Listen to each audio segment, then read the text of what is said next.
அண்மைச் செய்தி. அமைச்சர் பொன்முடி சைவம் மற்றும் வைணவம் குறித்து பேசிய விவகாரத்தில் தமிழக அரசு பதிலளிக்க சென்னை உயர்நீதிமன்றம் உத்தரவு பிறப்பித்திருக்கிறது.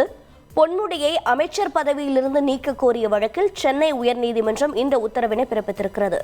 விவரங்களை செய்தியாளர் சுரேஷ் வழங்கிட கேட்கலாம். சுரேஷ், வணக்கம். தமிழக அரசிற்கு சென்னை உயர்நீதிமன்றம் அளித்திருக்கும் உத்தரவில் என்னென்ன விவரங்கள் இடம்பெற்றிருக்கிறது? வணக்கம். அதாவது சைவம், வைணவம் மற்றும் பெண்கள் குறித்து சர்ச்சைக்குரிய வகையில் பேசிய அமைச்சர் பொன்முடியை பதவி நீக்கம் செய்ய வேண்டும் என்ற கோரிக்கையுடன் வழக்கறிஞர் ஜெகநாத் என்பவர் உயர்நீதிமன்றத்தில் பொதுநல வழக்கு ஒன்றை தாக்கல் செய்திருந்தார். அந்த பொதுநல மனுவில் மக்கள் பிரதிநிதி என்ற முறையில் அமைச்சர் பொன்முடியின் பேச்சு அரசியல் சாசனத்துக்கு விரோதமானது என்றும் கருத்து சுதந்திரத்தின் கீழ் வராது என்றும் குறிப்பிட்டிருந்தார்.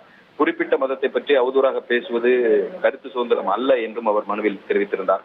இந்த வழக்கு இன்றைக்கு தலைமை நீதிபதி ஸ்ரீராம் மற்றும் நீதிபதி முகமது சபீக் அடங்கிய அமர்வில் விசாரணைக்கு வந்தது. அப்போது தமிழக அரசு தரப்பில் ஆஜரான தலைமை வழக்கறிஞர் PS ராமன் இந்த வழக்கு தொடர்பாக மனுதாரர் தாக்கல் செய்திருக்கக்கூடிய கூடுதல் மனுவில் வழக்குக்கு தொடர்பில்லாத முதலமைச்சர் குறித்து அவதூறு கருத்துக்களை தெரிவித்துள்ளதாகவும் அவற்றை நீக்க வேண்டும் என்றும் வலியுறுத்தினார்.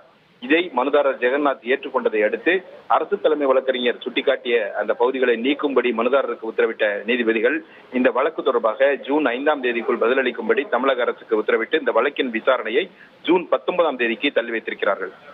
உங்களுடைய தகவல்களுக்கு நன்றி சுரேஷ்.